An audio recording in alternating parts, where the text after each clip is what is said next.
Hey, everybody, it's the Dynamite Show. Paul Fontaine, Jeff Hawkins here on the Fight Game Media YouTube channel. There's no one in the chat yet. They may still be watching Collision. They're watching Collision because Tony Yeah. and Mina just came on to cut a promo on Megan Bain and Marina Okay. Shafir. All right. So that's spoiler alert. That's the next semifinal match, I assume, which is what we all thought. I guess. I think it's actually the finals. No, it would be the semifinals. Or it will be. Yeah, no, it would be the semifinals. Oh, no, you're right. They're on the same side of the bracket, Yeah. but they're doing a ridiculous match at the pay-per-view to determine the stipulations. Oh, my God. Okay. I know. And people were suspecting, oh, maybe they'll do the semifinals on the pay-per-view, have two women's matches. Nope. Can't do that. Tony can't have two women's matches on that aren't for titles on the pay-per-view. So no, we're gonna have one, and it's gonna have all 8 people in it. So, and you'll like it, and everyone will tell me how great it is. Hey, Fernando's joining us in the chat. Also want to thank everyone listening on the Fight Game Media audio feed on Thursday mornings. And before we get going, we got a couple things we want to deal with before we get into breaking down the show. And we will give a preview at the end. We're going to do the preview a little bit differently than we normally do. But Jeff, you wanted to talk about Bob Caudle. And I will flat out say right at the start, I don't really have much to say because I didn't really see much of Bob Caudle. And I think what I did see was probably not his finest stuff. Maybe not. He gets a bad rap, especially because of the lapsed fan and what they say about him. But Bob Caudle was my first wrestling broadcaster I ever saw in a friend's grandmother's house in 1984. I was sitting in a room with a small little television waiting for him to finish mowing the lawn so we could hang out. I'm flipping channels, and there is Mid-Atlantic Championship Wrestling. And Bob Caudle is there with Ric Flair, and Tully Blanchard interrupts the promo to talk trash about Ric Flair, and I was instantly in. Bob Caudle is a throwback to, like, a lot of people compare him to Lance Russell, and that would be correct. He's a little more square than Lance Russell, to be honest with you. He's somewhere in between Gordon Solie and Lance Russell in terms of what you see. Straight vanilla. But the thing that people haven't brought up yet, and I listened to Mooneyham's interview with Dave about him, and it was great, and it's phenomenal, and you should all go listen to it. And stick around for me after it. Yes. Oh, that's right. Yes, you did the UFC stuff and some Hall of Fame talk. Yeah. Bob Caudle, he sounded like your disappointed uncle to the heels, and he was excited but not exuberant about the baby faces. And that's what made him so great to me, is that he was never bombastic. But the thing that he did better than anybody, and I have yet to see this, like David Crockett would troll heels. Tony Schiavone would kind of be uncomfortable around them and be like, I just want to get out of this interview. Let's just get this thing done and over with. Bob Caudle was your disappointed uncle who would appeal to reason. Oh, Tully, why did you have to attack Wahoo McDaniel like that or whatever? And Tully would already be on his own bullshit because he is, 84, 85 Tully Blanchard is fantastic. If you've never seen him, he is running Mid-Atlantic for the most part because Flair's doing the traveling, but Flair's also a babyface thing. But yeah, he was the adult in the room. As Greg put, he's the calm demeanor amongst the craziness, but he would try and guilt heels for what they did. And the heels were having none of it. And it made for such a great dynamic. It's like, yeah, you just stand there and hold the mic, Bob Caudle, while I tell you why I'm such a jerk. Whatever. I just miss, because there's a certain gravitas to being the adult in the room. And Jim Ross could have it, but Jim Ross so desperately wants to get back to being WWE Jim Ross, and he can't. And Ross and Caudle are actually a pretty good team, to be honest with you. Caudle's not the guy to bring energy ever, and he was saddled with some bad color commentators. Johnny Weaver is dreadful on there, but he also, like when Cornette started Smoky Mountain, Cottle was the guy calling those shows for a long time too. Sometimes solo, sometimes with Dutch, and Dutch would want to do basically the Monsoon Heenan type thing, and Cottle wasn't cracking jokes during this time. He was the straight news guy who went into wrestling, and felt like a straight news guy who went into wrestling. I mean, this.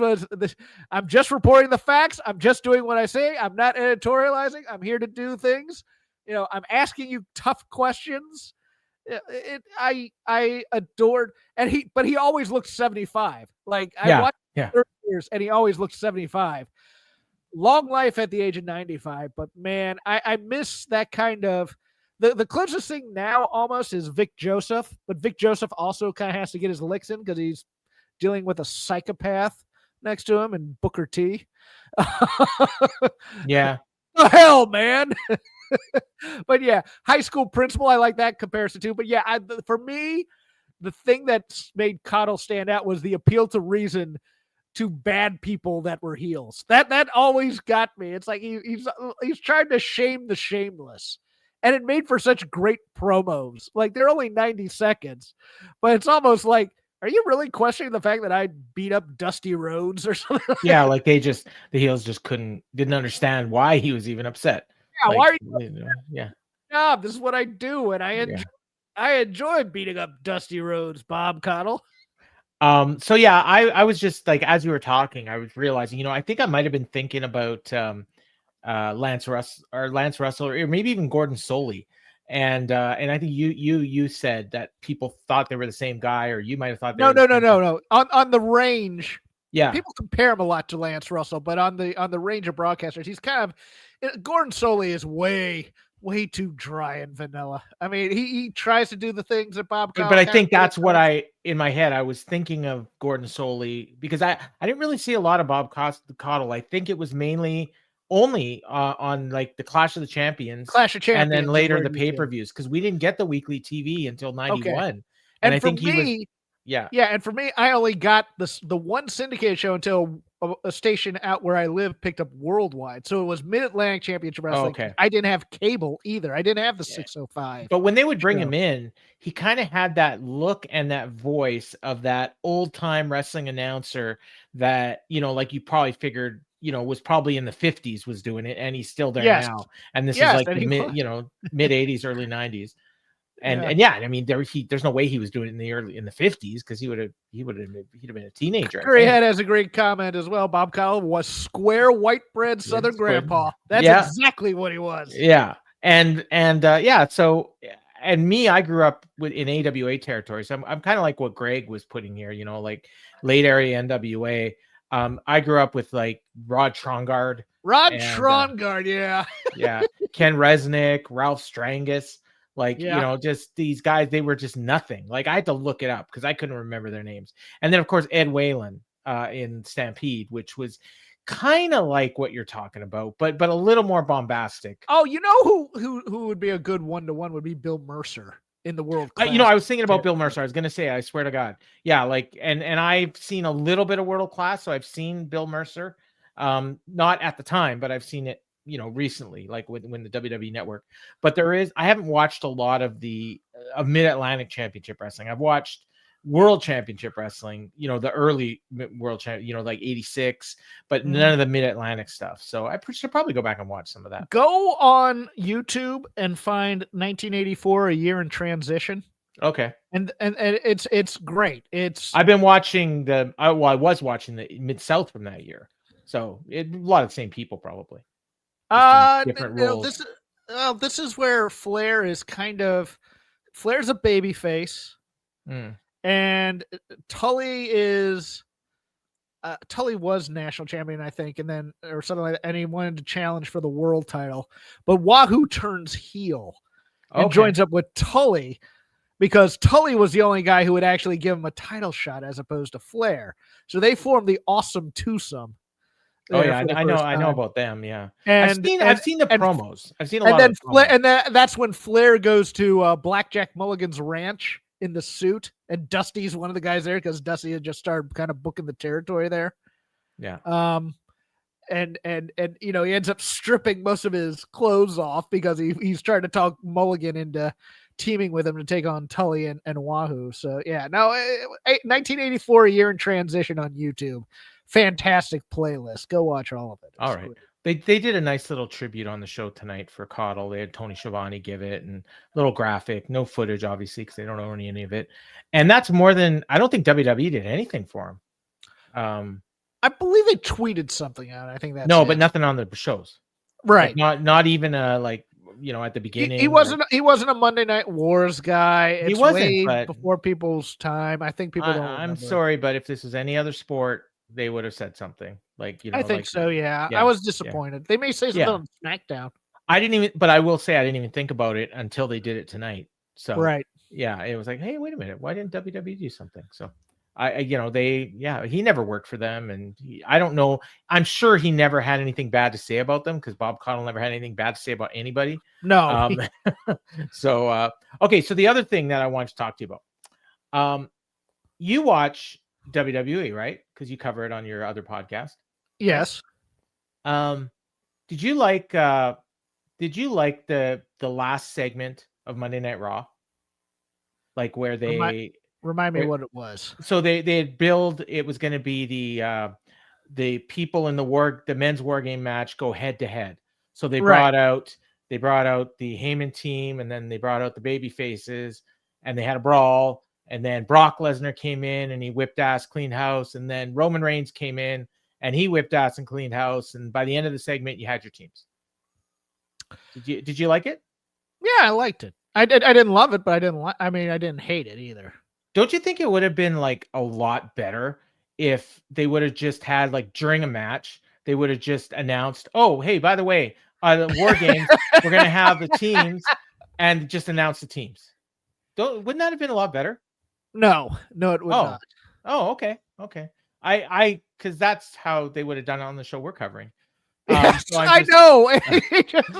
And I'm just, but okay. So I'm gonna say, like, the way I framed that question, was loaded, obviously. Yes, but I will say that the way that AEW does it, and you may like it, you may not, and certainly you may not like the way they announce the teams.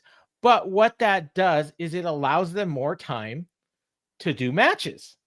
So if this was AEW, rather than having that 15-minute closing segment where we set up all the teams, you would have had a match, a banger match, Kyle Fletcher against, pick a babyface, and they would have gone 15 minutes and it would have been great. And Dave Meltzer would have said it was awesome and everyone would have loved it. And meanwhile, at some point during that match, they would have said, oh, by the way, here's the match. And that's what they do. And that's fine. That's what they do. And whereas WWE, they use that TV time, and it wasn't just that segment. They've been doing it for about 2 weeks where people are getting added. You had Drew McIntyre show up at the end of SmackDown. He joined the heel team. You had Cody. Let me pause you right here.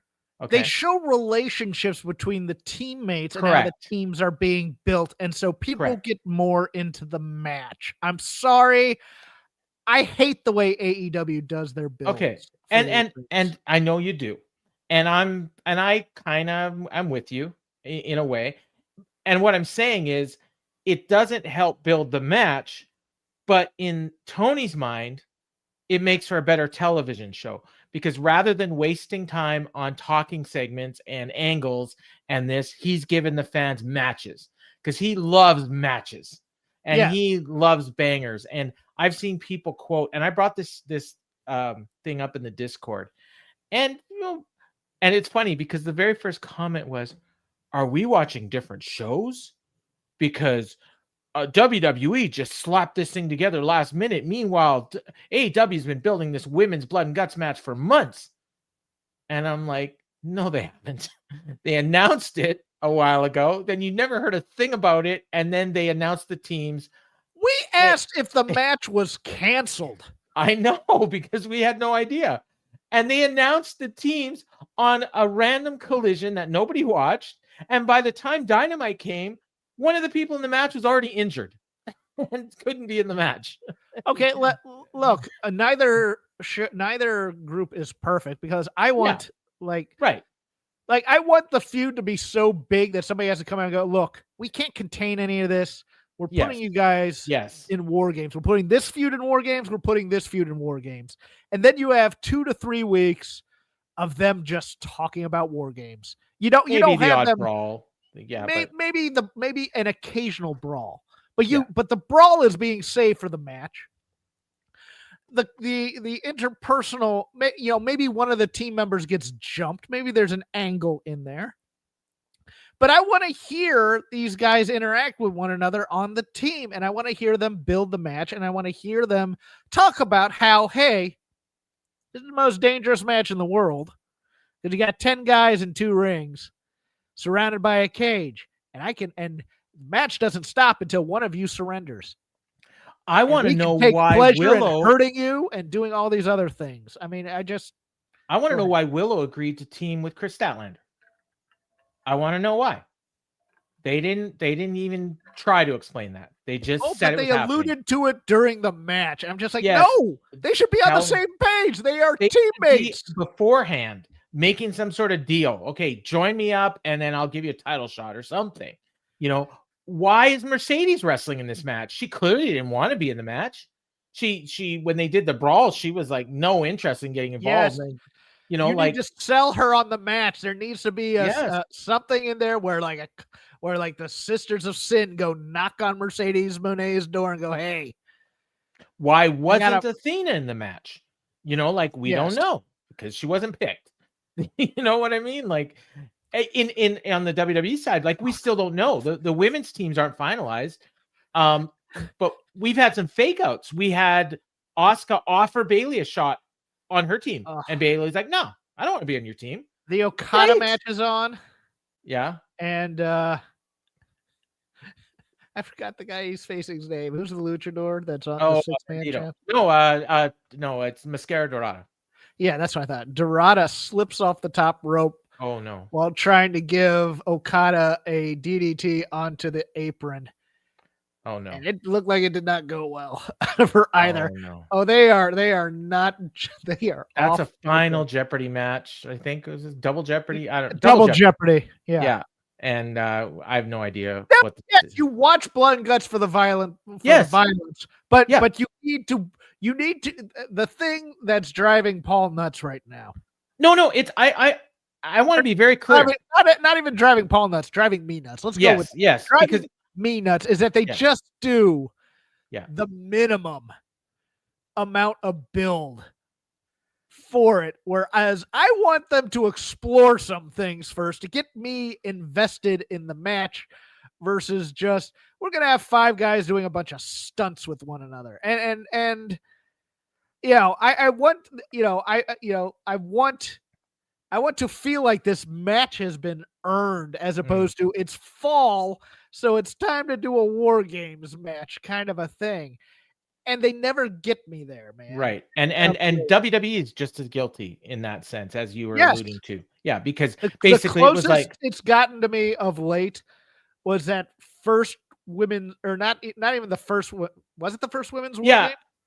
Oh, yeah. Where Dakota turned on Tegan Knox. Yeah.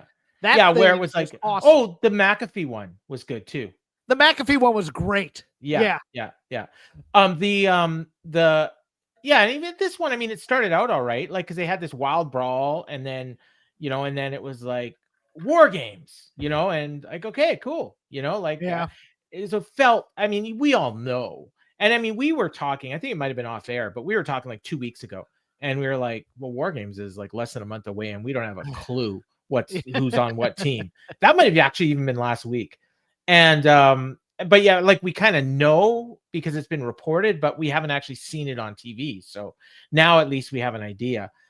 And we had an example of that tonight too, which we'll get into. And it was something I almost missed. And I'm curious to see if you caught it when we recap the show. Oh, maybe you're gonna be surprised. So Maria, like, the thing is, we watch Blood and Guts for the violent plunder. I think Blood and Guts on his own is a draw, and I don't think it matters.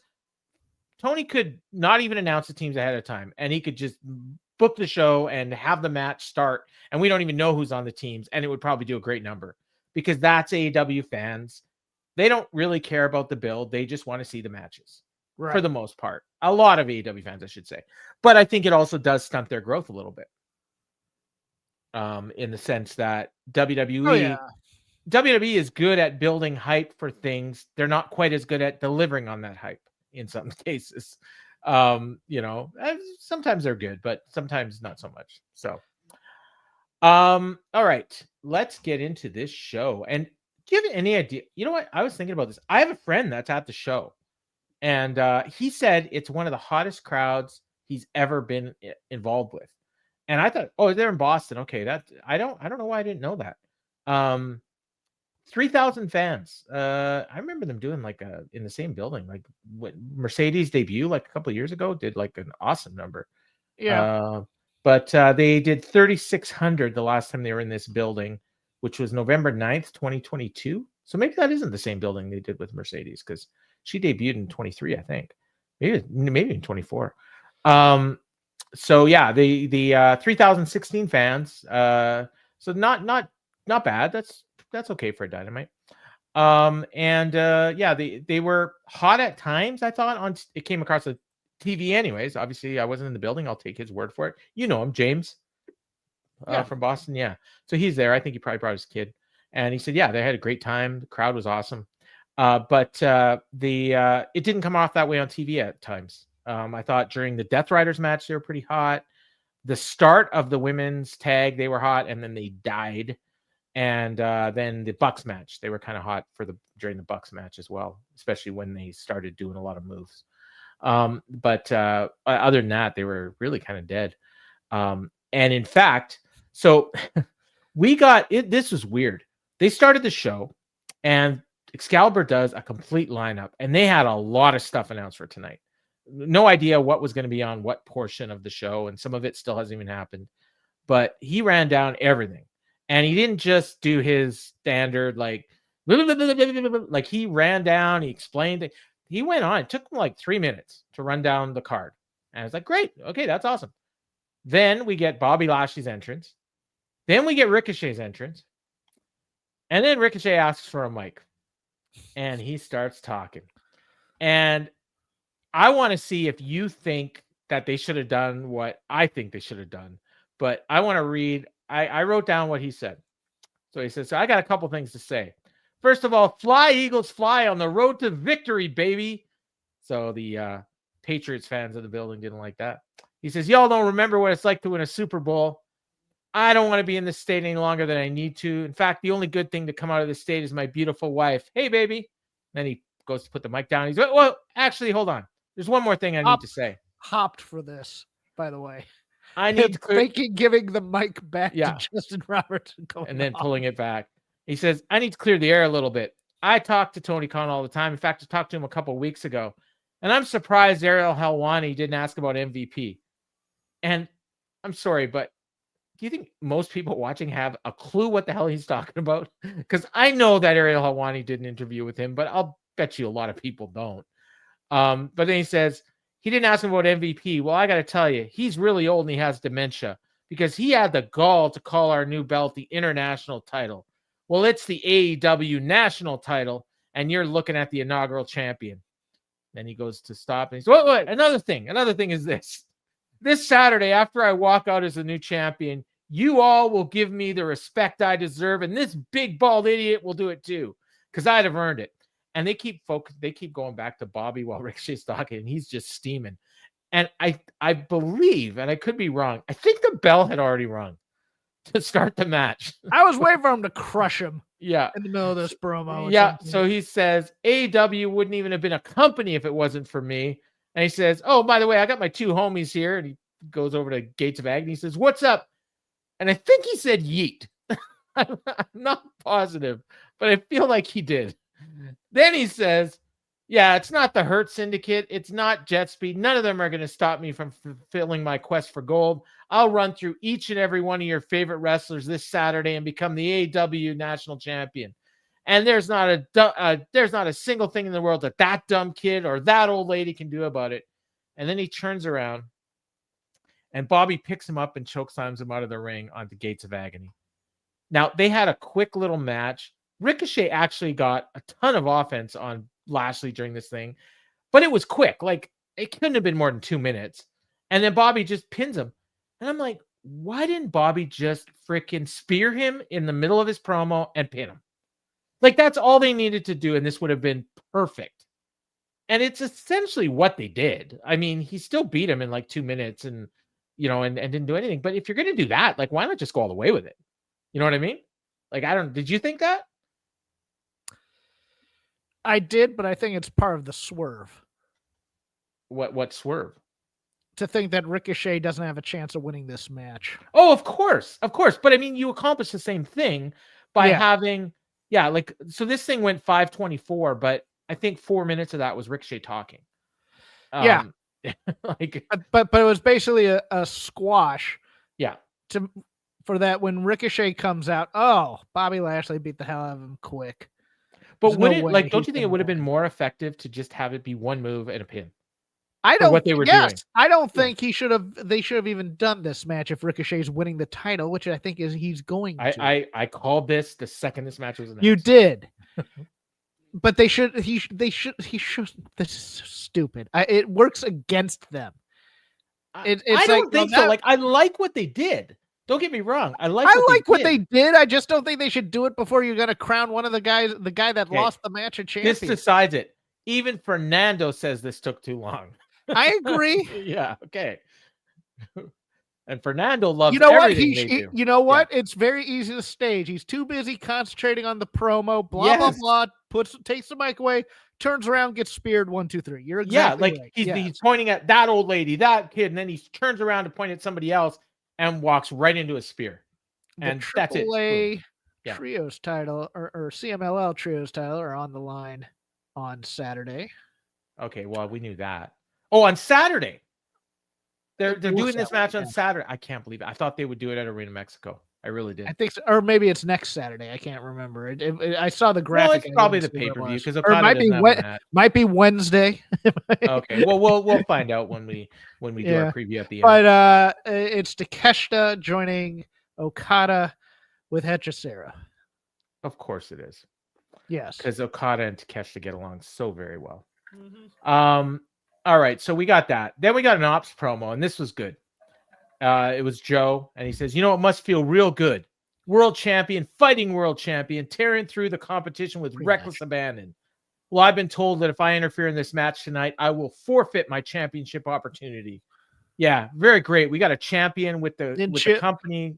What? Championship opportunity. Yeah, he can't get that out of his head.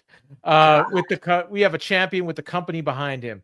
Well, my only solace, Hangman, your whole world is about to get very different very, very quickly. You see, my friend, you are guilty of crimes and transgressions against the ops, and your punishment begins tonight. This man right here is deadly by design and violent by intention, and he's firmly intent on exacting justice on what you did to our brother, Will Hobbs. So come full gear, I will collect in full. And then Shibata, tell him. And he says, Hangman.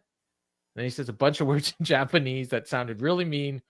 No translator gimmick. This is all no bullshit. Happy there was no phone. I was so pleased by that. Yeah. This is great. Oh yeah. Joe is everything I want in a wrestling promo, man. Yeah. Future Wrestling Observer Hall of Famer, Samoa Joe, I believe. He did very well this year in the voting. So they pitched to Renee, and apparently they're showing some highlights of Full Gear 2022, and they don't really explain why they're showing these highlights, although they did later. I believe it was the Bucks and Kenny teaming to become the Trios champions. Well, they showed the end of the Tully and FTR versus Jurassic Express 6-man, which I believe was the go-home for Full Gear. What, the thing we reviewed? Yeah, that was 2 years earlier. Okay, so that was like but no. But I mean, for that year's Full Gear, wasn't that show was a go home for a pay-per-view? Yes, it was. Yeah. No, I think it was the actual pay-per-view that they were showing. I could be they wrong. might have, but They for did some a reason shitty job of for some explaining reason what they were showed showing. for some reason they showed FTR and Tully was in the black robe, which I Oh, was like, okay. okay. So maybe it was like a highlight package from Full Gear talking about the 6-man on the Go Home. Or it show was or the something. wrong thing because Excalibur even apologized later for like, oh, we had a bit of a mix up when we were trying to show you what we were showing you. And then he explained what they were showing, which maybe wasn't what they were actually showing.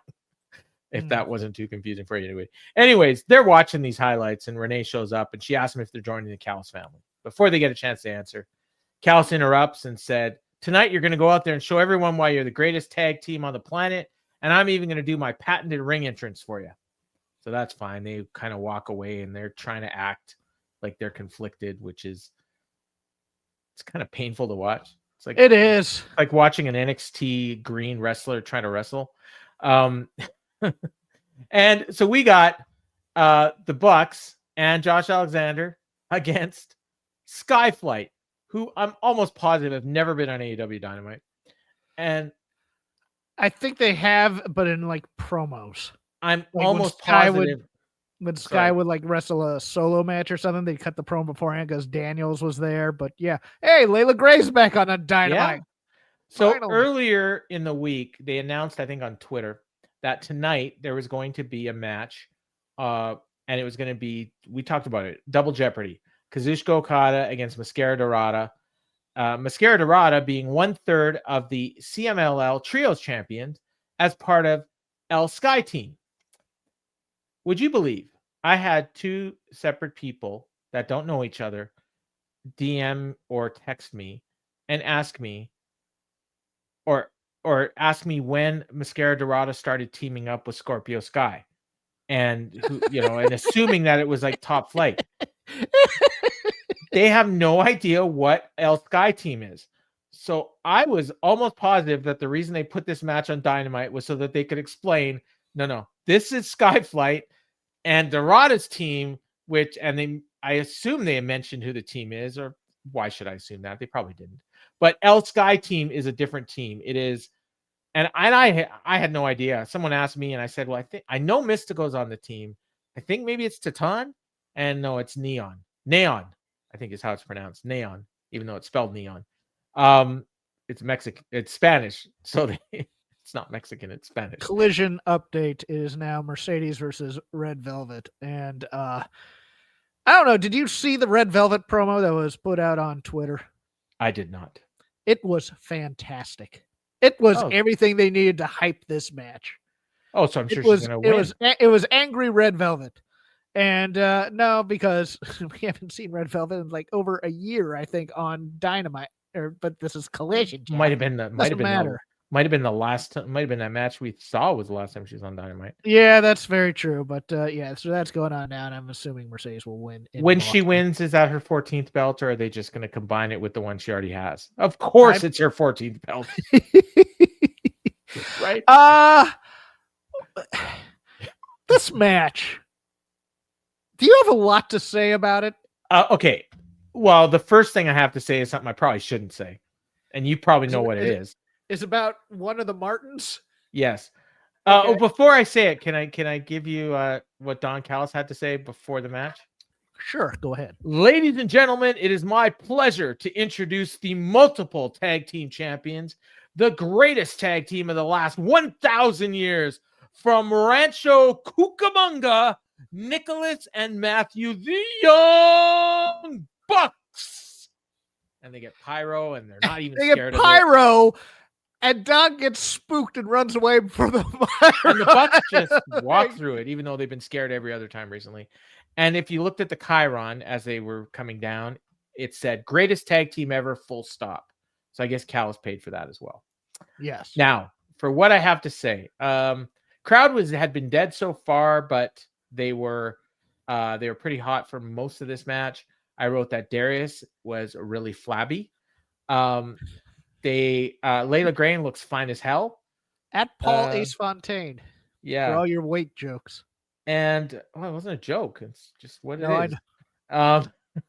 And the Bucks and Josh Alexander couldn't get along. They were struggling mightily to beat these jobbers. and they're trying to sell me that they're going to wrestle Jurassic Express and Kenny Omega for $1 million. Pause. Yeah, that was kind of what they were doing, but I mean, it didn't really get to that until 2/3 of the way through the match for the most part. Yeah. And that's what I was going with. It's like, why aren't they doing a story about trying to mesh these two together or whatever? And all they were doing was arguing. Yeah, why? I don't know. Why can't professional wrestlers, once they sign, you have signed a contract for $1 million and you're bickering. Why couldn't this have just been the frat house and they just destroyed them? Yeah, that too. And then done your angle that you did afterwards. Why not show that they are an excellent 6-man combination who will be formidable against Kenny and the Jurassic Express? Right. No, instead, we're doing Takeshita and Okada, except with this part of the Callis family too. Dante looked great. Dante hit a bunch of cool moves. Yeah, great. In fact, the Bucks went for a BT trigger on Dante. He bunked their heads into each other. They fell out of the ring. Then he hit a tope on both of them. Then he hit a springboard crossbody onto Josh for 2.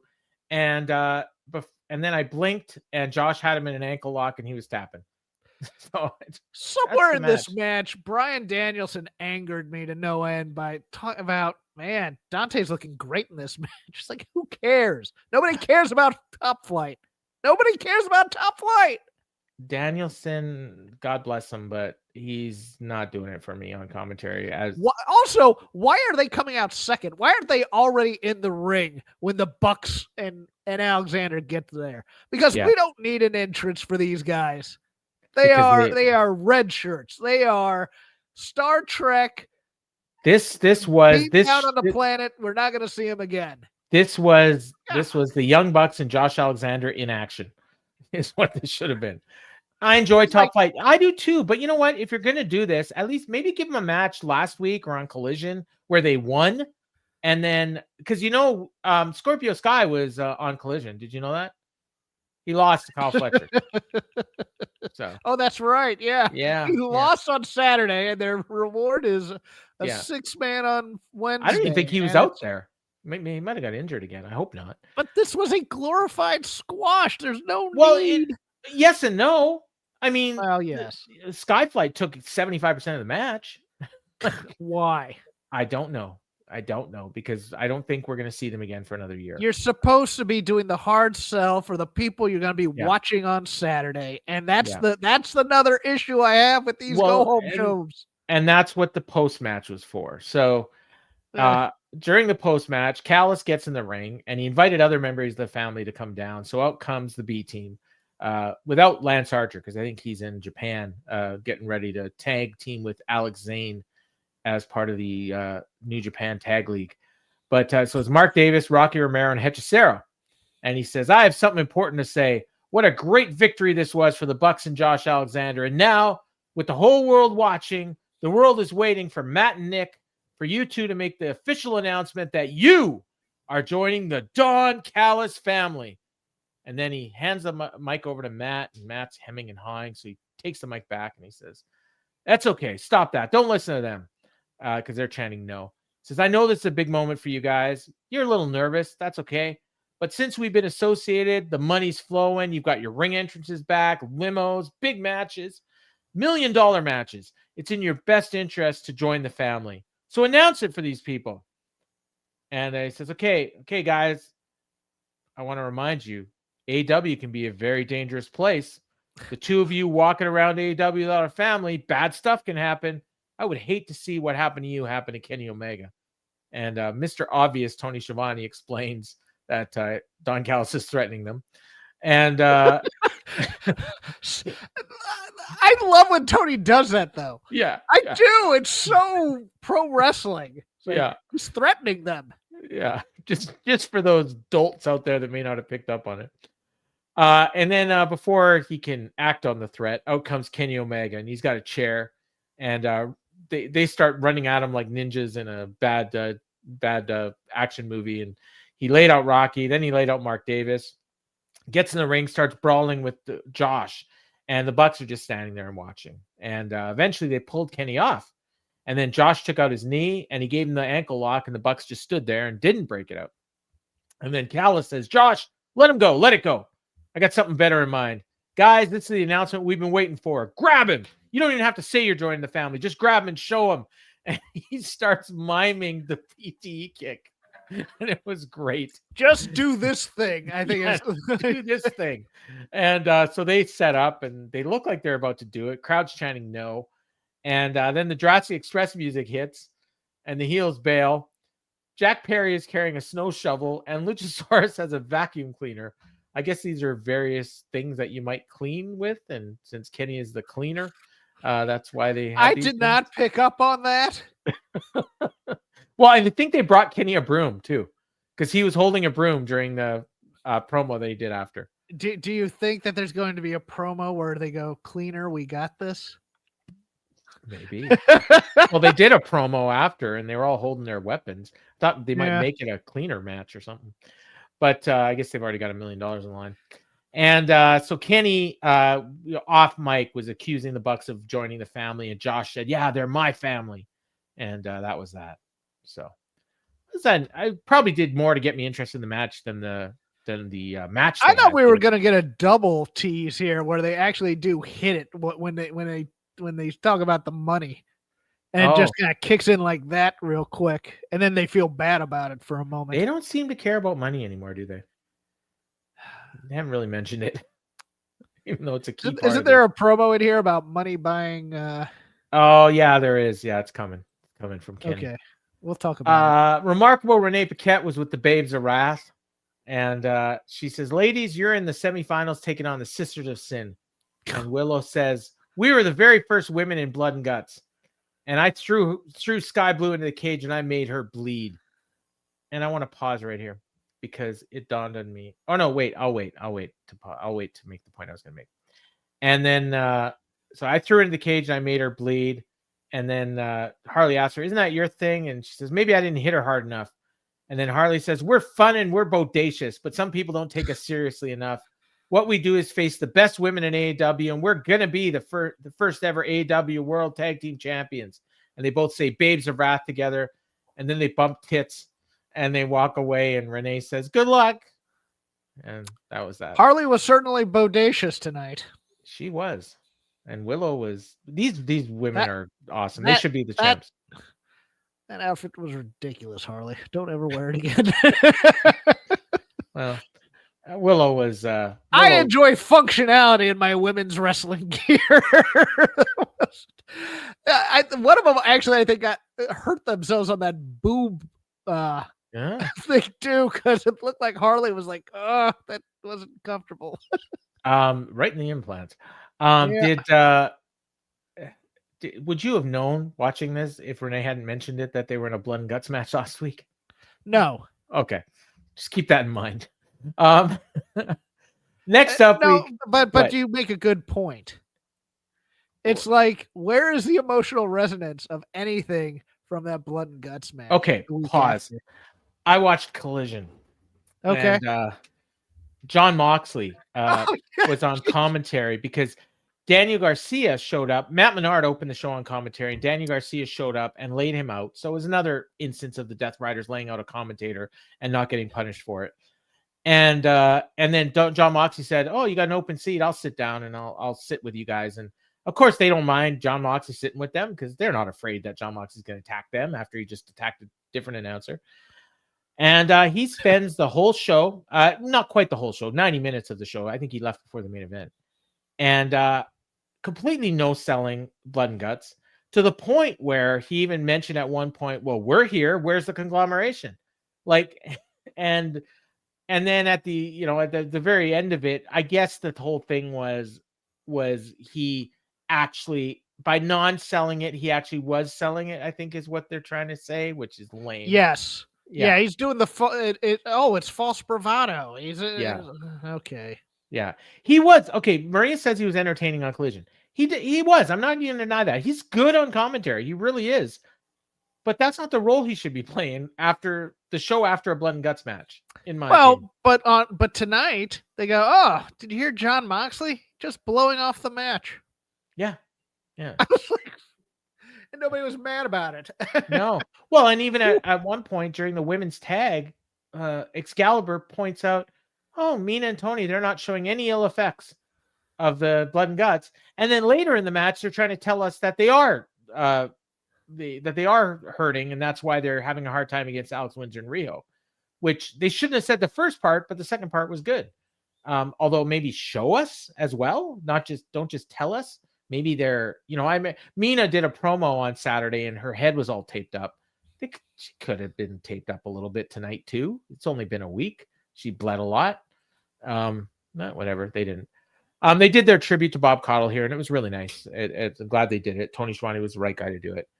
He pointed out how he won her match. Heck of a finish on that match too, I thought. Oh, really? Well, I will watch it. I don't know if it'll be tonight, but probably maybe tomorrow and morning. has Statlander in the bank statement, so I guess she's not winning the AEW Women's title. That would be my guess, and then her downfall starts. So Schiavone says it's hard. He was one of the biggest thrills of his life was to work with him in 1985. Heart goes out to his family. If there's a Wrestling Hall of Fame for announcers, he should be the first name on the ballot. Well, there isn't. He wasn't. Yeah. He didn't get a lot of support, although he may get more next year, because usually what happens when people die is that people look at them a little more carefully, and sometimes they get in afterwards. Bob Caudle's not getting into the Observer Hall of Fame. I'm just going to say it now. Probably not. Next up was Shelton Benjamin in Speedball for the number 2 spot in the Gauntlet, and so obviously the winner is going to get to face Bobby Lashley for an indeterminate amount of time, and it's about 8 minutes into this match when Tony Schiavone figured out what everybody knew the second that these two matches were announced, that Shelton and Bobby could end up facing each other on Saturday. He just randomly points this out. I don't know if he's doing some of this on purpose or he's actually obsequious like this. Yeah. But it's great when this happens, when he forgets the actual story that they've been telling for about 3 or 4 weeks. Yeah. Yeah. Oh, hey guys. Yeah. Hey guys, did you know that Hangman and Samoa Joe are angry at one another? Yeah. Hey, the Bucks need money. So Tony Storm seems to be acting weird lately. Have you noticed that?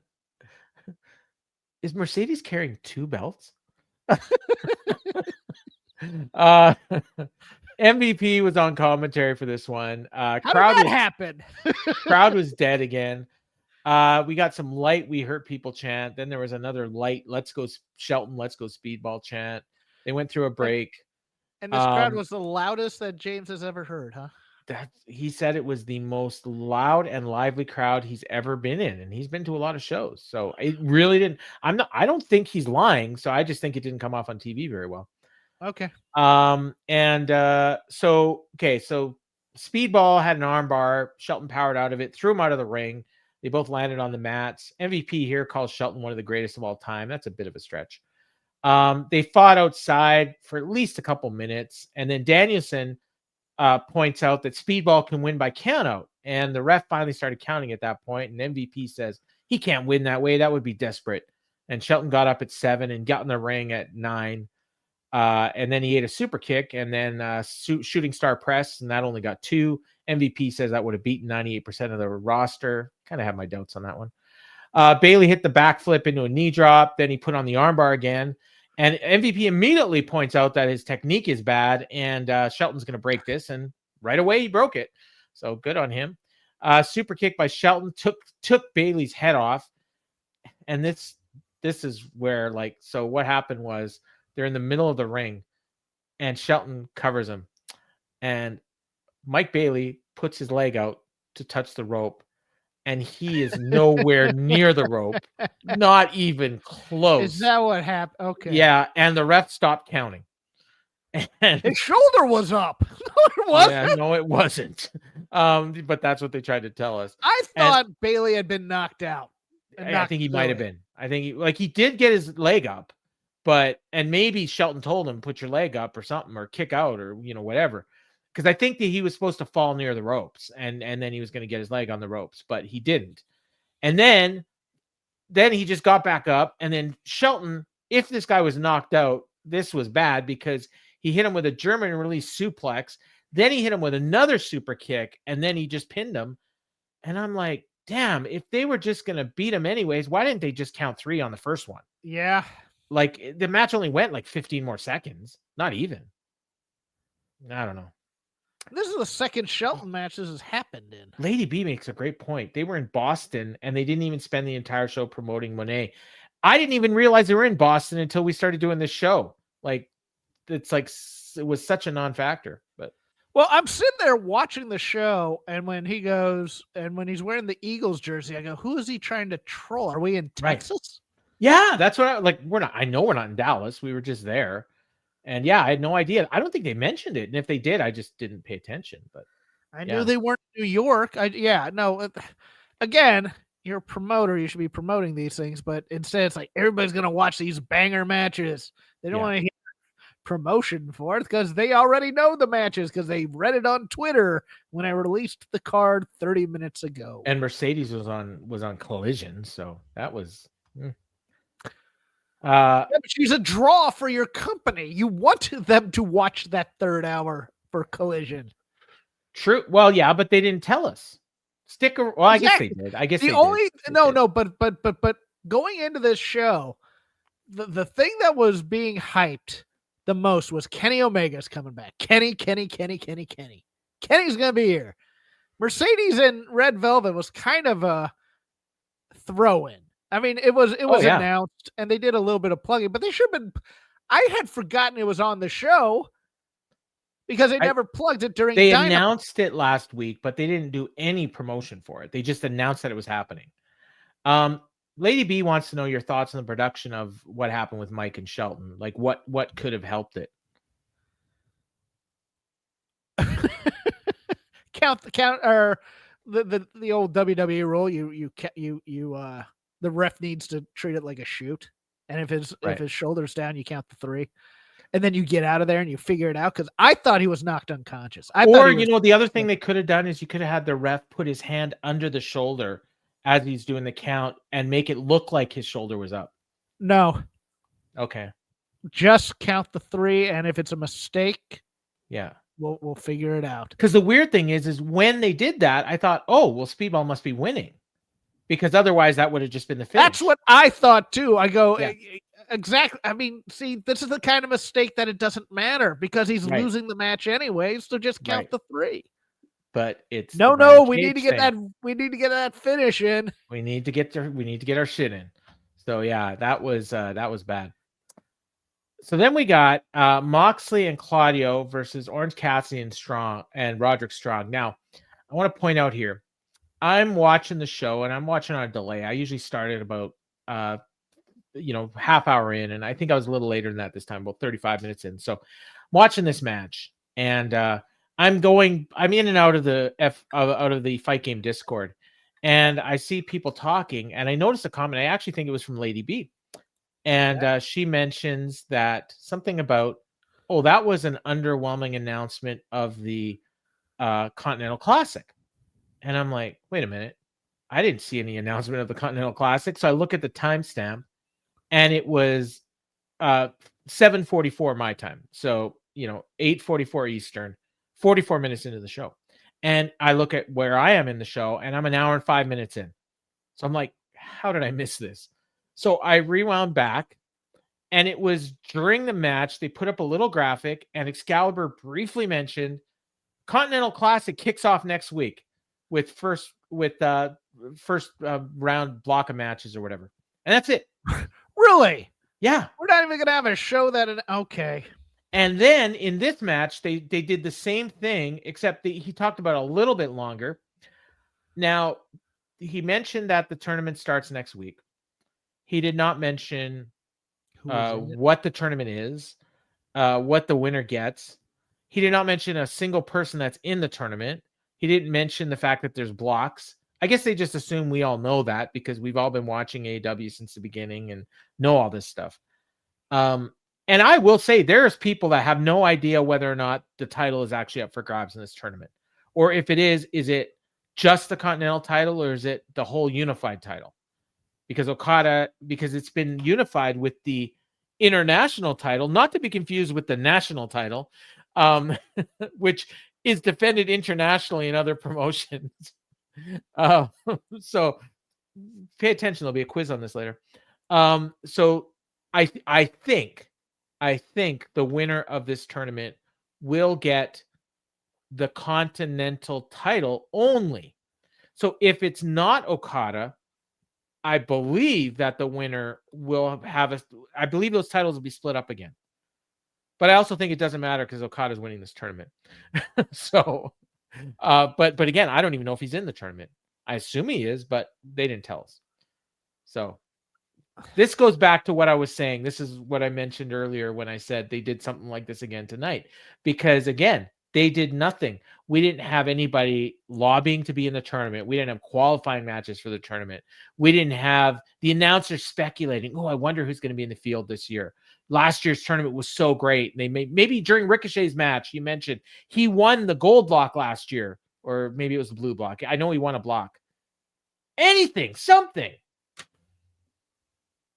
I don't know.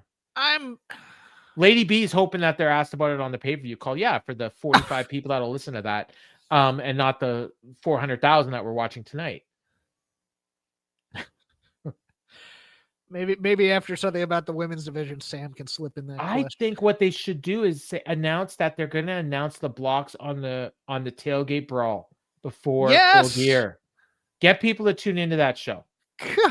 You know what? They'll tell us on the media call or on Twitter on Friday or something. No, I think they'll announce it on the pre-show. They just won't tell us that they're going to. You know what I mean? It'll just be RJ City will be yapping with Renee. Oh, I'm getting something in my ear from Tony Khan. Here's the blocks. You know. Tony Khan will have a big announcement on Saturday regarding the Continental Classic. Ladies and gentlemen, this year's Continental Classic is sure to be a good one. Here are the blocks. And then he announces in the blue block, in the gold block, we have defending champion Kazuchika Okada. Yeah. No, we're not going to get that. We might just get Excalibur reading it off. If we get something, promote it. Anyways, yeah. So that's happening next week. And by the way, we're not doing a show next week, by the way. Yeah, give me a 30-second teaser on the actual show. Continental Classic starts next week. They could have announced a couple people, you know? Maybe Callis in one of his 15 promos on the show could have mentioned that, oh, by the way, you know, Okada's in the thing defending his title, and I've got Konosuke Takeshita on the other side. And if all goes well, those two will meet in the finals. And the title's staying in the Don Callis family. Now I'm frustrated, Paul. Now I got to ask, did you even know?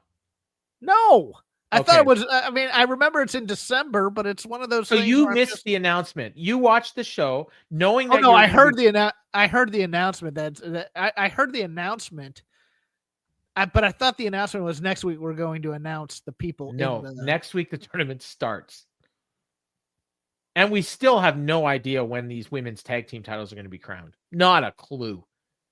It might be Revolution. I don't think it will be. But it very easily could be whatever that last pay-per-view of the year is. Last Call, or what's it called? It's definitely not Last Call. What is it? Last Call. World's End. Should be last call. World's End. That should be a title. That should be I think I just gave Tony a free name for a new pay-per-view. Lady B asked, they have National Women's Tag and the C2 going at the same time. It's too much, right? Yes. They've also got Full Gear, and we just had Blood and Guts. Yeah, it's a little much. And the Casino got I guess the women. Well, God, we're gonna have to have another tournament for the ROH Women's title too, I think, or the TV Championship. Why? Well, because Mercedes has the real belt and the interim belt. Right. So why do we need a tournament? She's got both belts. We're gonna strip her of both, probably. I don't Probably. know. I like the idea. The women's Western States Heritage title is coming up. Did you hear the idea that somebody had of Mercedes loses? She does a match where she puts up all her belts in a match, and it's against somebody who she's super confident she's going to beat, like so somebody like Harley Cameron, and Harley beats her and wins all the belts, and then Harley gets to go around to every single promotion and lose them. It's not the worst idea in the world. It's not the worst idea, but it is and it isn't. Because Harley could use the reps. Yeah, exactly. That's the good part. That's the good part. The bad part is she'd be an absolute geek for losing. And she comes back with no 14 belts. titles. No, she comes back with the Owen. I have nightmares at night, Paul, thinking that the way they're gonna do this is some sort of scramble match with different people in it. And if you pin Mercedes, you get a title, and then the next one is for the next title or whatever. You get to pick your belt. Yeah. You go to it's gonna be something I'll grab the ridiculous. Winnipeg Pro Wrestling belt. Yeah. I think what's gonna happen is she's gonna get injured and have to give up all her belts. She's gonna lose her smile because she has to go film something for the Mandalorian or something. No, you know what? I'm gonna be positive. I think she's gonna go and lose every one of those belts in every single promotion that she won them in. Anyways, let's get to this. No, I got an even bigger one for you. She's gonna do that, and then she's gonna win the AEW Women's World Championship. Oh, so lose all her belts and then win the big one. Okay. Yes. I like that. So this match, by the way, you may have forgotten that it's going on as we've been talking. Mox and Claudio against Orange Cassidy and Strong, and the match was fine. It was. So what annoyed me here, and I think here's where I'll bring it up. We've seen at this point of the match, so all four of these guys were in the Blood and Guts. We saw earlier Harley and Willow, who had been in a Blood and Guts match. We had seen was the opener. I don't know, it wasn't Bobby Lashley. We've seen a bunch of people, anyways. I think I counted. Bobby Lashley, Ricochet was the opener, right? So it wasn't them, but we'd seen like 10 people on the show because Garcia was at ringside, Marina was at ringside, Wheeler showed up. All these people were in the Blood and Guts side. Not a damn person selling a damn thing from that match. Nope. It might as well have not even happened. Although they did point out that Moxley was on a losing streak. One match, I believe. No, I guess technically 3 because he lost a DQ and count out. So anyway, this match is going on, and it was exactly what you'd expect. There's one spot where Claudio did the giant swing in Orange Cassidy, and he only did it a couple times, and then he let the guy go. I'm pretty sure he did it for heat because the crowd wanted him to do more, and he dropped him early and then sneered at them. And then the announcers tried to say that his back was hurting from Blood and Guts. And that's why he only did 2 revolutions. Then Roderick Strong hits a superplex on Moxley. Then he tagged in Orange Cassidy, who hit an orange punch on Garcia. And then Moxley hit him with a low blow. But then Orange Cassidy comes right back and hits an orange punch on Moxley. Then Wheeler was on the apron. Orange Cassidy chased him. Then Wheeler distracted the ref. Claudio hit a pop-up uppercut on Claudio that they said may have knocked him out. And then Moxley puts on the Bulldog choke, and the ref immediately calls for the bell, even though Orange didn't tap. And, he didn't even check on Orange. He just called for the bell. So I don't know if they were short on time or what, but so Moxley's losing streak ends at 3 or 1 or whatever you want to call it. Match was fine. Actually, may have been the best match on Dynamite. I don't know. The post match was pretty good, to be honest. Post match I liked. So this was amazing because Moxley's got the ankle lock or the Bulldog on, and he won't let it go. Kyle O'Reilly's music hits, and this place exploded. So last week when Moxley submitted to Kyle, I thought there's no way. Like people, they made Kyle O'Reilly, and I'm like, no. He may have made Kyle O'Reilly because this was the biggest reaction Kyle O'Reilly has ever gotten for anything he's ever done in his life. Yes, I was shocked by this. Yeah. So, hey, maybe James had a point. So he comes out and he attacks Mox, puts on the ankle lock. Mox is tapping frantically. Wheeler is trying to break the hold. Kyle has got this evil look on his face, laughing at him. Garcia joins in. Kyle still won't let the hold go. Finally, they get him off. But then Orange Cassidy and Roderick Strong cleared the ring. Kyle puts the hold on again. Marina's outside the ring, and she kind of had her hands on her. Oh, what I gotta do? That was kind of bad. But other than that, like Moxley was selling this like. Wait, can you do that again for me? Because I just was so amused by it.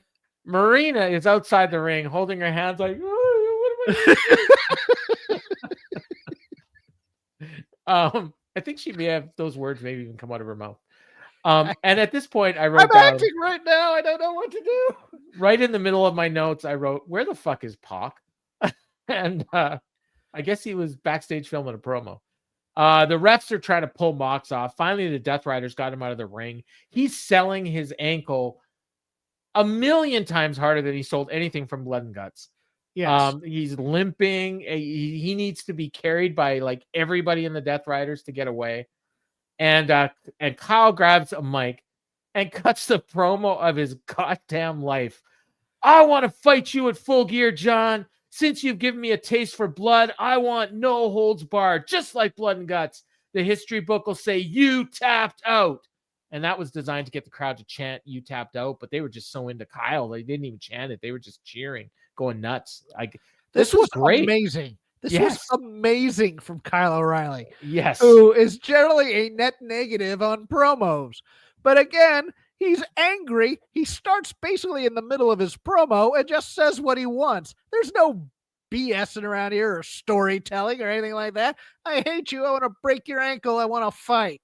John Moxley, 3 weeks ago, you got counted out. Yes. And then 2 weeks ago, no. Take your exposition and cram it. Just get to the point. This is the note you have all the time. Tell me how you feel about that guy and tell me what you want to do to him. I hate you. I want to kill you. That's the best promo you've ever cut, Kyle. Yeah. It's like there was one that happened. I think it was a Hangman promo similar to this. Yeah. Where he just 10 seconds. That was it. Yeah. So yeah, this was awesome. This was this was a home run. And the amazing thing is I'm not even sure this match is signed yet. But I even wanted Roddy to be scared of Kyle at that point. Yeah, like or Orange Cassidy, like, oh, what got into this guy? But yeah, it was his look when he had the ankle lock. He had the 1,000-mile stare going on that thing. That was awesome. Yeah. Yeah, and Garcia and Wheeler are like kicking him, and he's just yeah, it was awesome. All right. We got a Brodito promo, and it was mostly Brody. He says, FTR, you've attacked legends, you've attacked family. You've proven you're one of the greatest tag teams in history. You've proven you're one of the best in AEW, but what you haven't proven is that you can beat us. So this Saturday at Full Gear, you're going to be going home empty-handed because we'll be keeping these AEW tag team champions. Tell him, Brodito. And Brodito says, never stop fighting. And that was that. It's fine. You know, for all those people that tell you, you know, they should really push Brody King as a world champion guy. I think Brody King's a very nice man. He is the drizzling shits on promos. To be clear, I said they should push him into a world title feud. I never said the champion, but he would be a great guy to like a heater. This was an all-time terrible promo from him. This was nothing.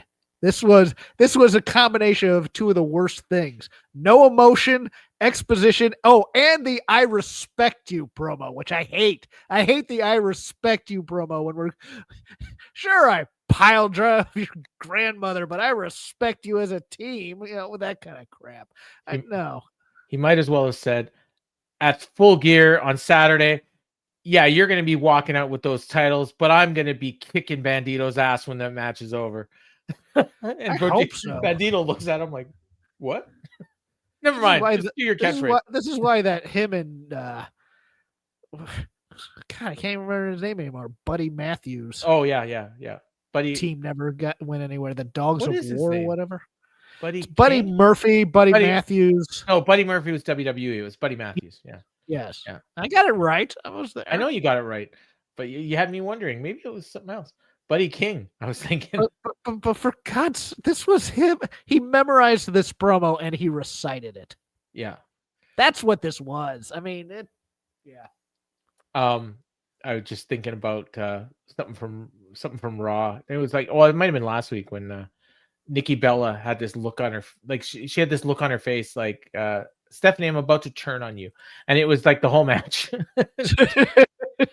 And I feel like that's gonna be Brody on Saturday, but we'll see.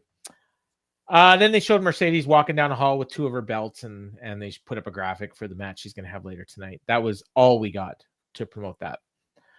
And as mentioned in the chat by Lady B, we were in Boston. But so Kenny and the Jurassic Express, this is that promo you were talking about earlier. He says, money can't buy family. And Don Callis, you proved that when you bought the first available talent when I wasn't available. You said money can't buy friendship. Well, Bucks, you proved that wrong too. And I said, the second you guys took it out on Nakazawa, that's when things became personal. And it's like, what the hell is he talking about? Because if you didn't see Collision, you have no idea. Maybe he's talking about that show we reviewed when they just took out Nakazawa. Well, that's right. They did that on that show too. Okay. Yeah. But no. Well, if you didn't see it, Josh Alexander cut a great promo. And if a tree falls in the forest and there's no one around to hear it, doesn't make a sound. All-time record low, 217,000 and a 0.03. You know who needs to be shown cutting good promos? People like Josh Alexander. They could have showed. They should have showed this at some point on the show, but they didn't. So no amount of money is going to save you from what we are going to do to you, Don. To you and Don. So count them dollar bills because your time is coming. So until then, we must bid you adieu. Goodbye and good night. Bang, and he leaves. And Jack Perry looks at the camera and he leaves, and the dinosaur growls and then he leaves. Money can buy both family and friends. He's wrong about this. He is 100% wrong, especially $1 million. I would turn on you for half that. Wow, that was dark. Where the hell did that come from? If I'm being honest, like 100th of that, 10 grand. Yeah, I'm out of here. Are you kidding me? 10 grand.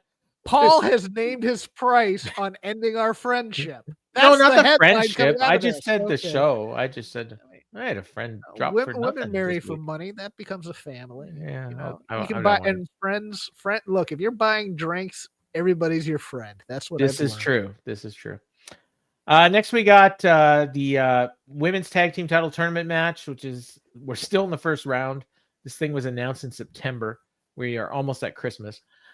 Tony Storm and Mina Shirakawa against Alex Windsor. Actually, we're almost at Thanksgiving, to be fair. Alex Windsor and Riho. So Excalibur immediately points out that Tony and Mina are showing no ill effects from blood and guts.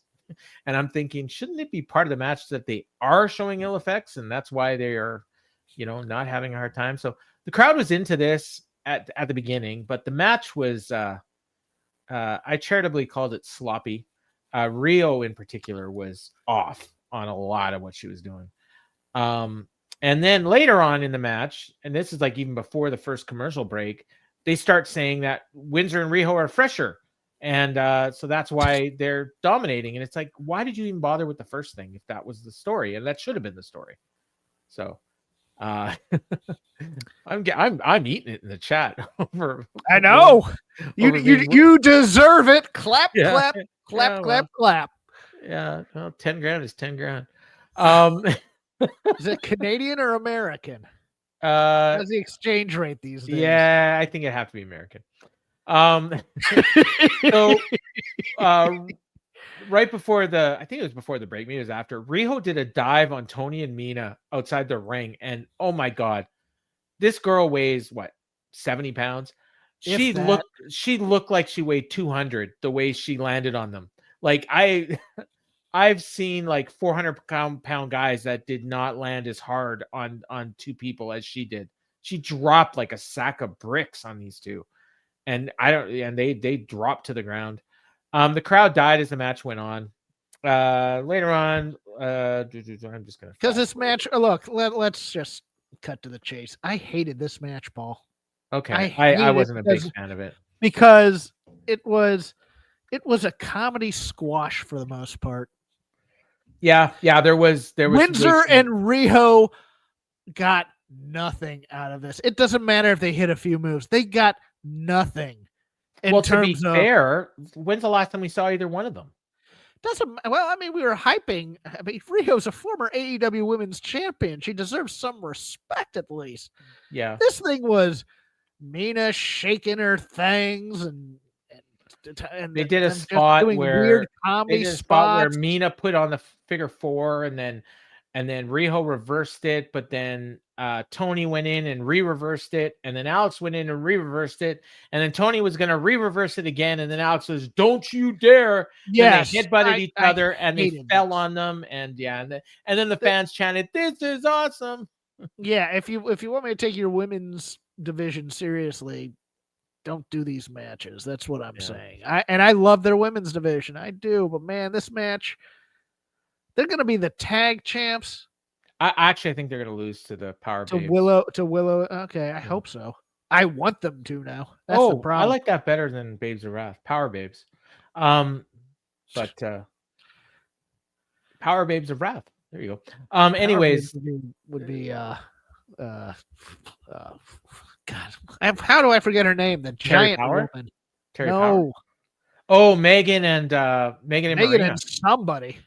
No, not doesn't have Marina. to be Marina. So the finish came when Mina and Tony did Sweet Chic music like twice. So each of them hit the other one once, and then Tony hit the Storm Zero on one of them and got the pin. I think it was Alex, but might have been when Riho. Really doesn't matter.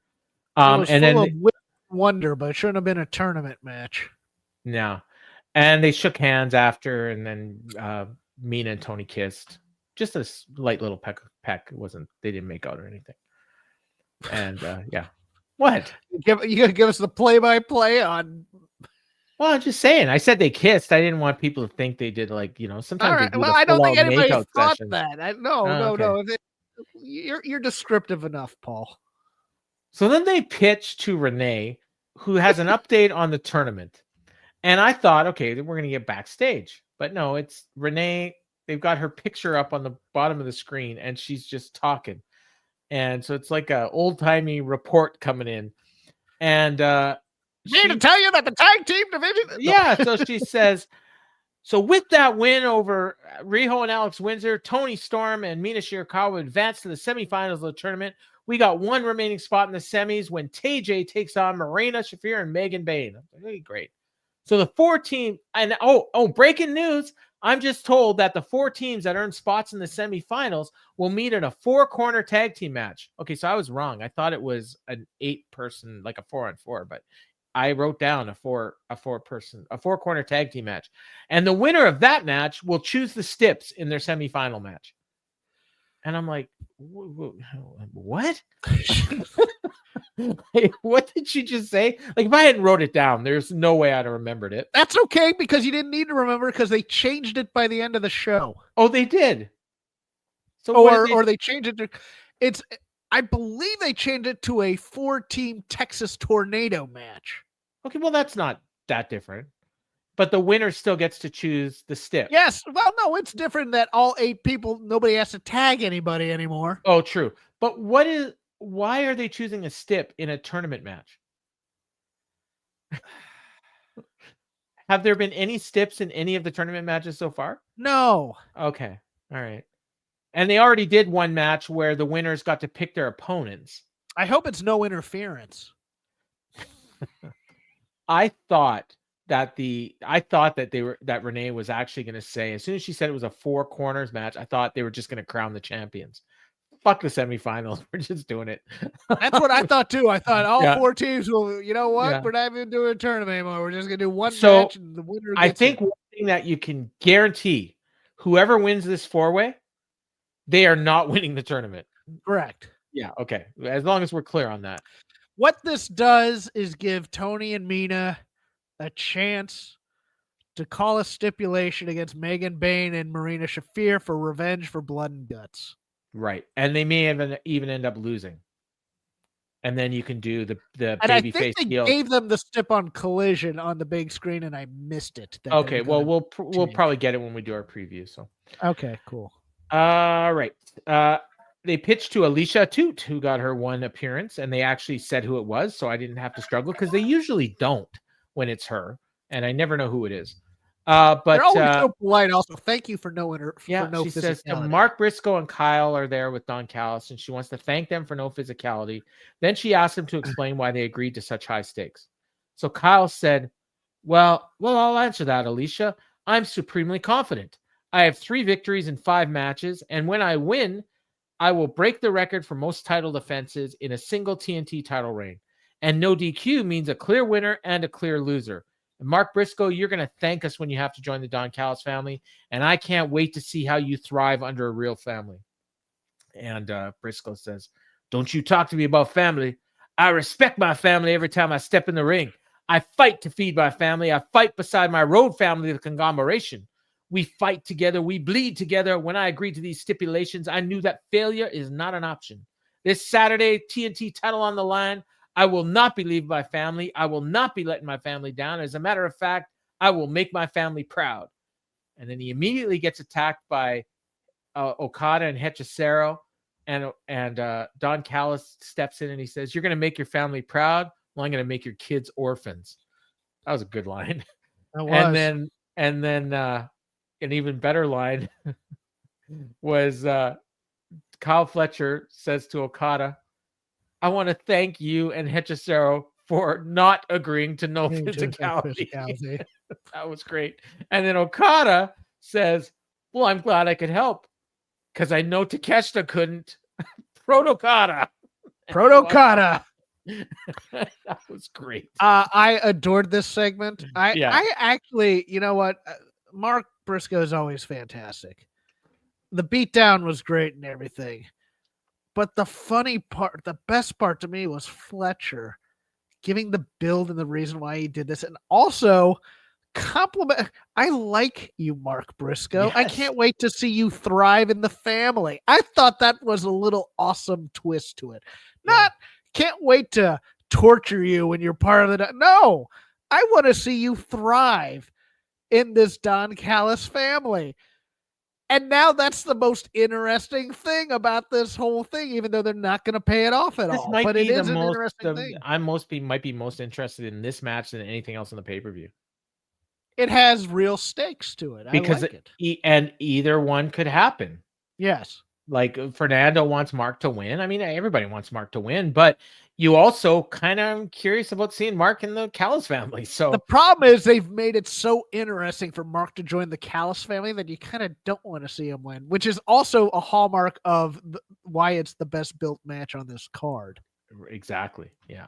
So yeah, that was awesome. And yeah, I want to thank you for not agreeing to no physicality. It's beautiful. Protokada though, just like you are such a dick. Yeah.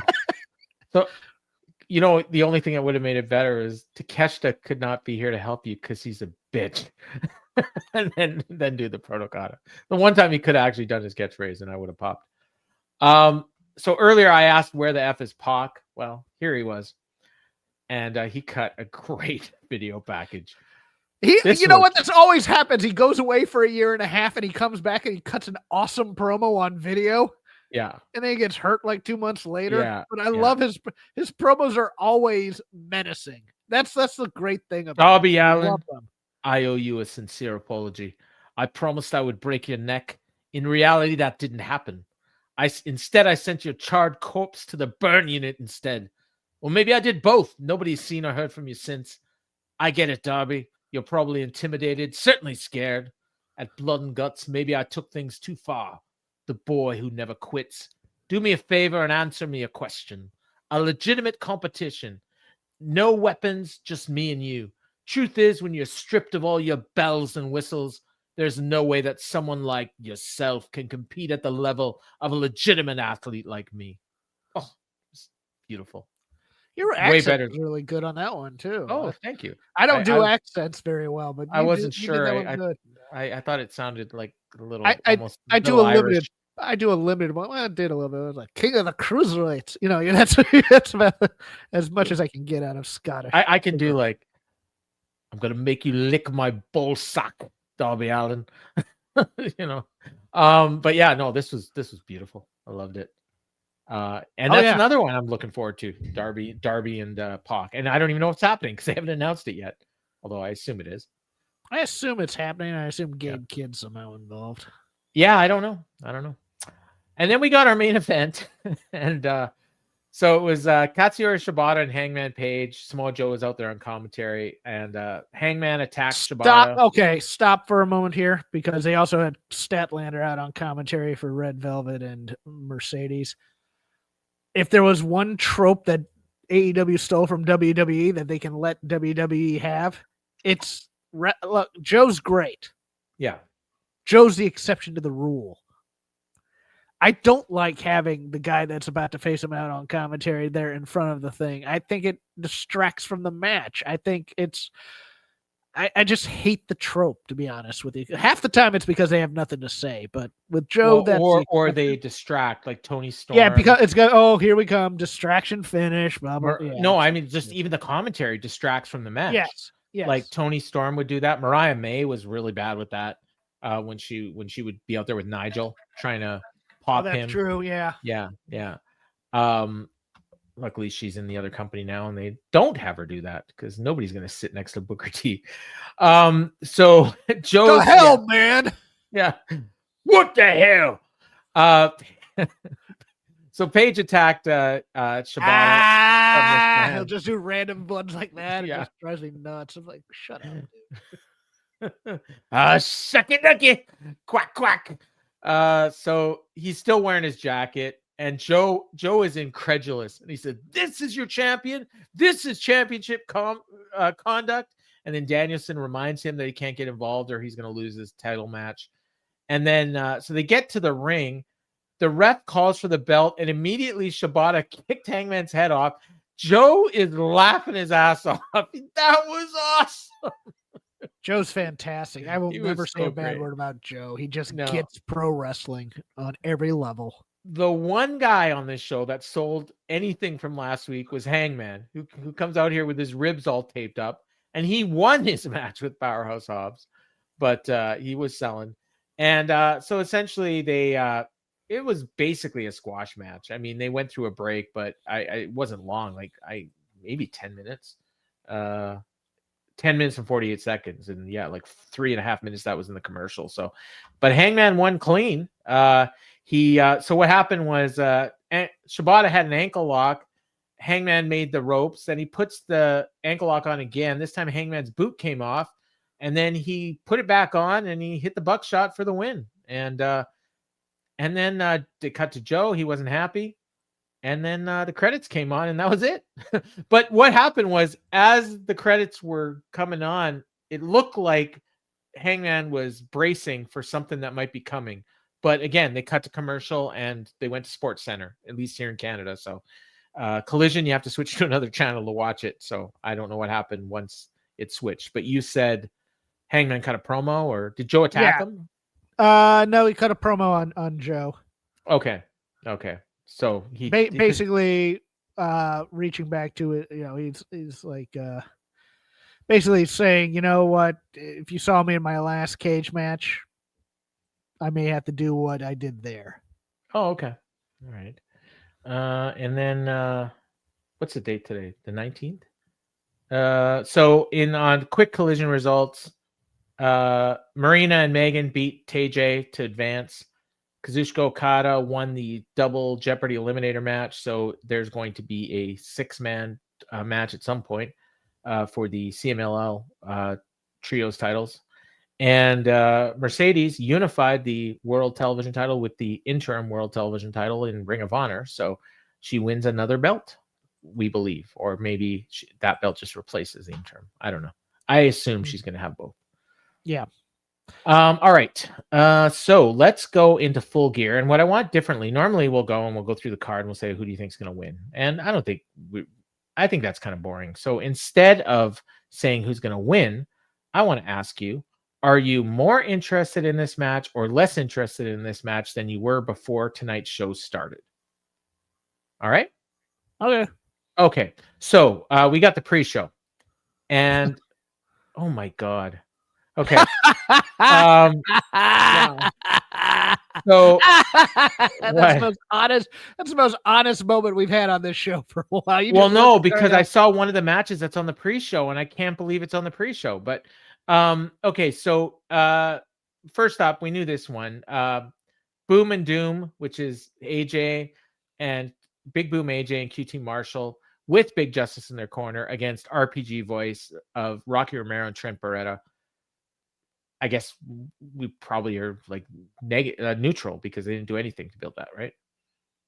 Except for the attack a couple weeks ago in the bar. Yeah, I just mean Tonight, tonight. I'm just talking about they tonight. didn't. Tonight they did nothing, but I don't know. They're always. I mean, Big Boom AJ.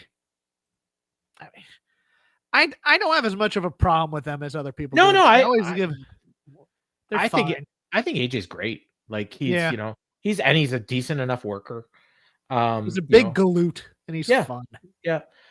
4-way $200,000 tag team match.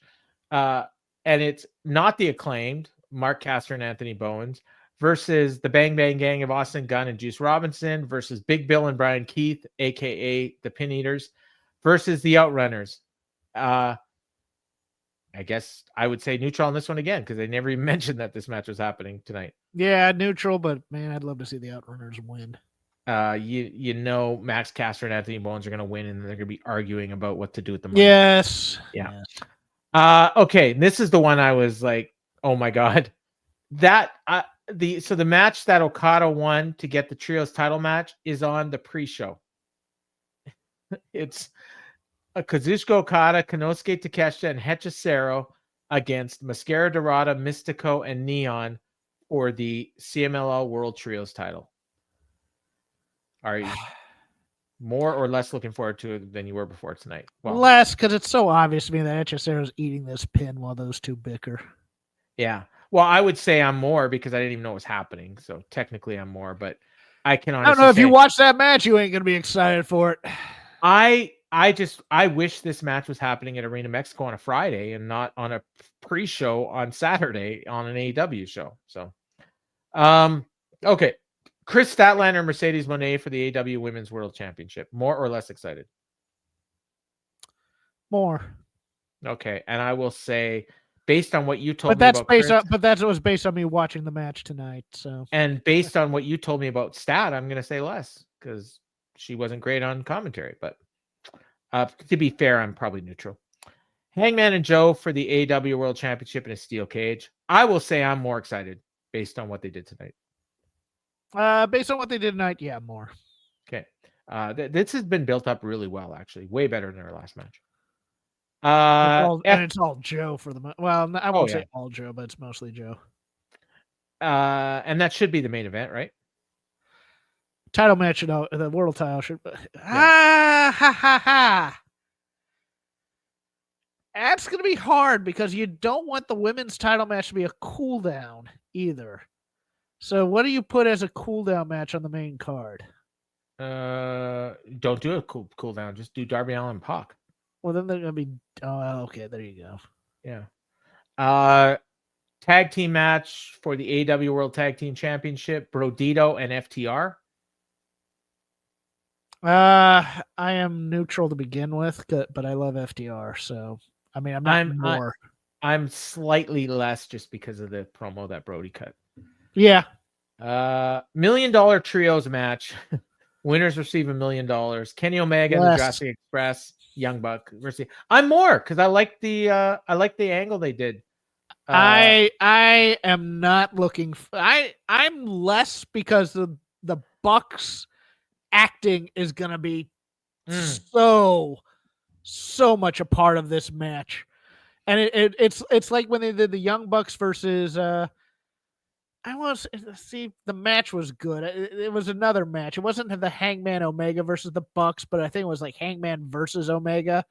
And will they or won't they? And that whole time they're just. Is there any chance Jack Perry and the Dinosaur churn on Kenny and join the Callis family? Yes. And then the Bucks save him? I would adore that. Okay. That's the one way. That's the one way you can actually salvage the Bucks. I'm here for Don Callis kind of guiding Jack Perry into learning his inner jerk. I really am. Yeah, I would like that.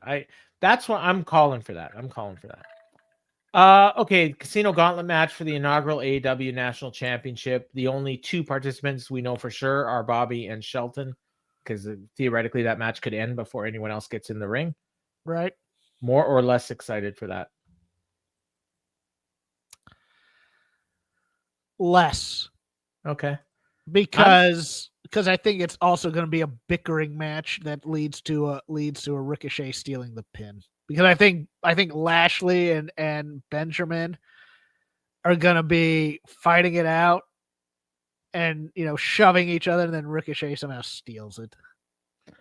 Yeah, I'm just going to say more just because I like what they did with Lashley and Ricochet, and I assume Ricochet is going to win, and I thought that was a good way to kind of get people ready for that. Yeah, but this also feels like a way that they could split up the Hurt Syndicate too. Funny thing is, I'm saying like more on all these, and there's a decent chance I'm not even going to buy this show. I'm really not looking forward to what you told me that Hangman Page said about the match with Samoa Joe. He's promising that it's going to be like his last cage match, which I think was the Swerve Strickland match, which I did not like at all. So I'll tell you what would actually make me laugh. And I know AEW fans will hate this, and that's fine. I'll take the heat. Finger poke of doom. Oh, and the match ends before anyone else gets in. I gotta say, I did think of that as I was watching this. And MVP brokers a deal between his two guys. Lashley will hold the title. I think it'd be the other way around. I think Lashley would be the one to take the pin, and then Shelton can go to all these indies and defend the belt. Oh, that's true, because that does have to go to indies. Yes. Yeah. There it is. And then that way you get Lashley taking a pinfall loss. You don't want to travel. You don't want to be away from your family. Give it to Shelton. Okay. Yeah. 1, 2, 3. Boom. Cool. We're out of there. Yeah. Kyle Fletcher and Mark Briscoe in a no DQ match for the AEW TNT title. If Briscoe loses, he has to join the Callis family. Way more. Both way more. Yeah. This is our main event. This is the match I'm excited about. So yeah, me too. If I buy the show, this is the reason why. And as well, this next match, Darby Allin and Pac.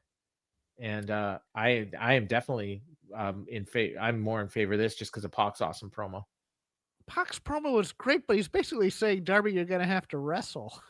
Yeah. You remember the last time they did? Oh, no, it was against Orange Cassidy when he did something similar to this. It was in like 2019 or 2020. Yeah.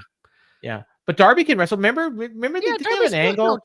Darby's really good. I like him a lot. It was remember that feud he had with MJF where he beat him with like an armbar or something, or he was threatening to beat him with an armbar. Maybe I want this to be a glorified squash, though. I want Pac to do what he was doing in this blood and guts match and become a super uber short Napoleonic killer. I'm here for Pac and Hangman at World's End. Yes. And they had an awesome feud at the beginning of AEW that we just recently relived. Yeah. I remember that. Yeah, that'd be awesome. Babes in Wrath versus the Sisters of Sin versus the Timeless Love Bombs versus No Name Required, Marina and Megan Bain. 4-way tag match. Winner chooses the stipulation. I had a name for that Megan Marina team. I'm not going to say it on air. Well, yeah, okay. We'll go with Power Babes. That's cleaner than my thought. Okay. Well, I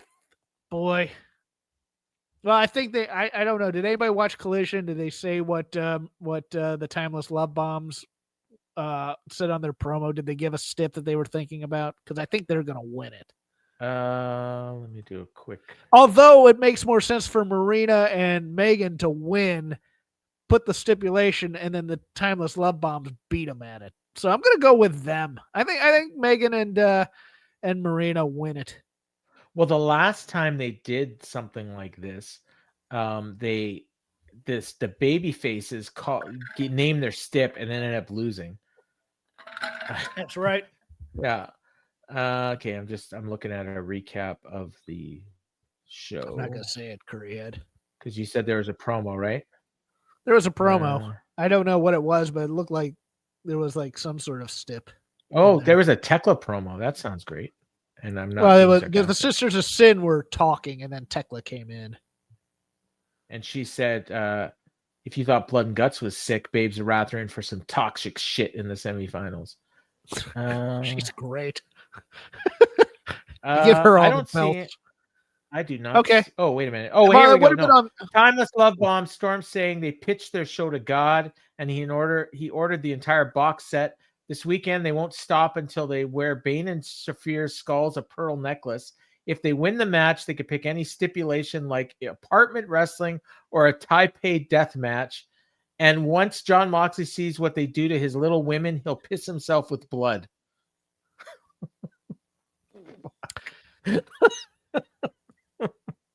You know, that was worth it. I gotta be honest with you. That was worth waiting for you to go there and read it.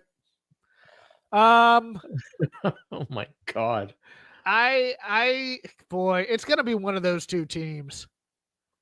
But I do, you know what? I think, no, never mind. I think Mina and Tony may win the match and then lose to Megan Bay and Marina, and then Marina and Megan. Well, no, they gotta get revenge for Blood and Guts, so that doesn't make sense. So Marina and Megan could win and then name the stip, and then they lose. Yes, that's what's going to happen. There you go. Yeah. And it'll probably be like a submission match. So Tony can cut a promo. Well, it would make sense because Tony submitted. Yes, well, yes. And Marina's got her mother's milk submission. Yes. And then the final match, which I guess is official, John Moxley and Kyle O'Reilly in a no holds barred match. I'm definitely way more excited for that. I'm excited about it, but my God, if they break Moxley's losing streak on this, I'm going to be mad as hell. Moxley has to lose, and I think he's got to be like jumped by the Death Riders after the match. But maybe it's too soon for that. I don't know. If Pac's going to take over the group, then that's where you do it, I think. So who knows? Pac could win the C2 too. I don't know. All right, so that is that. We went over our time, which I was kind of expecting that we would. No, it's fine. It's good. It was a good show. I liked the show for the most part. Yeah. I think everybody tuned out about an hour and a half into it. Okay. Well, yeah, like I said, I wear out Fernando. Fernando's just like, I ain't listen to Hawkins anymore complain. Oh, no. Oh, you're talking about our show. I meant the show we reviewed. I liked. Oh, okay. Yeah, no, that wasn't bad. Oh, yeah. Okay, no, I was just reading one of the comments I hadn't seen before. Dench IP says Tommy Dreamer thinks that Claudio would be perfect for the national title. Yeah, he would be, but he's not going to win. Okay. You notice both Sheamus and Claudio did the giant swing this week. Interesting. Yes. They don't just set the bar; they are the bar. Speaking of which, shake them ropes this week. Rob and I will record tomorrow. We might preview Full Gear, but he's not the biggest AEW fan right now, so we'll probably talk a lot of Survivor Series. We'll talk the returns of both Zack Ryder and Dolph Ziggler for one night only and getting beat. See if he watched NXT. He's not an NXT guy either, but I watched it and I hated how they did the switch of the women's title. That's BS. Okay. We'll see what happens after that, but that should drop in your podcatchers sometime Friday, probably. Enjoy your Turkey Day. I loved it, the way they did that. So I was shocked, even though I knew it was coming, which is hard to do. So for me, I don't have much to plug because the show that I normally do with Garrett Gonzalez, we will be off next week, as will almost everything on this network. The only show that will be dropping is an episode of Observe This with Garrett Gonzalez and Draven, which they're actually pre-recording because everyone's getting a much-deserved week off for Thanksgiving. So we will reconvene in 2 weeks, and we'll be well into the C2 by then. Probably no further along in those women's tag team title tournament. And but we'll add teams by then. Yeah. We'll have some ice cold takes on Full Gear, like 10 days after it happens. So for Jeff Hawkins, I've been Paul Fontaine, and this has been the Dynamite Show.